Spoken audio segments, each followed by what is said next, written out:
So this past Sunday I played in the North America Summer Championship. Now normally when I upload these tournament runs, I'll upload the full matches with some music behind it and I'll show each game in full length, but I think that's a little drawn out, a little boring, so today I'm going to summarize what happened in each game. Moving right into this first game, I see a Mordex player join my lobby, and he has no skin, no avatar, no podium, and his Mordex is a measly level 2. Come to find out this guy's currently at church playing Brawlhalla on mobile. May God be with you, King Got Games. As you might expect, these games were very quick, a couple 3-stock games, but kudos to this guy for grinding the Brawl tournaments in church.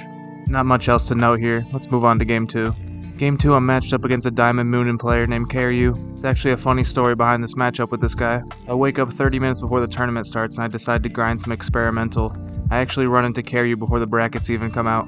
It was really early for me and it was very clear that he was cracked out of his mind, so I ended up leaving halfway through the game. Come to find out, I'm matched up against him in bracket.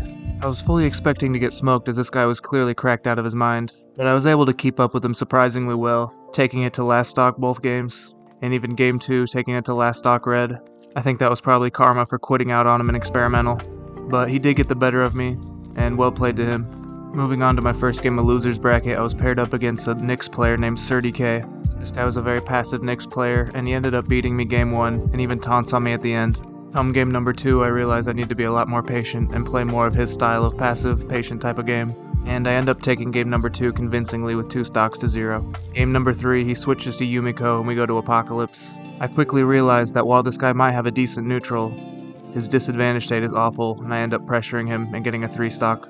My next match is against none other than Loverlady. Me and Loverlady have quite a bit of history. We've played with each other, we played against each other a bunch of times, and he's a mod on the subreddit that I post to a lot. He hops on the Arcadia, which I haven't seen him play before. I was doing pretty well when he had the spear in hand, but when he picked up the greatsword, it was all over.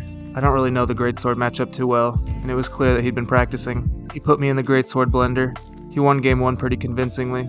Game 2 was a little bit closer, taking it to last stock, but ultimately he came out on top. And that was the end of my summer championship run. In this type of tournament environment, I would normally play Barraza, as I always play Barraza in ranked or any tournament that I've played in the past. But I decided to play Linfei this tournament because I'd been playing it a lot recently, and it was very fresh. This wasn't my best tournament placing, but it wasn't my worst. Overall, I had a pretty good time playing in the tournament. It's always nice not to go 0-2. Pretty cool to run into my pal Loverlady. This ended up being a very unusual tournament with a lot of top players DCing, and the 2 players in Grand Finals being Radish and Blue getting his first top 8 into Grand Finals. Overall, I had a fun time playing.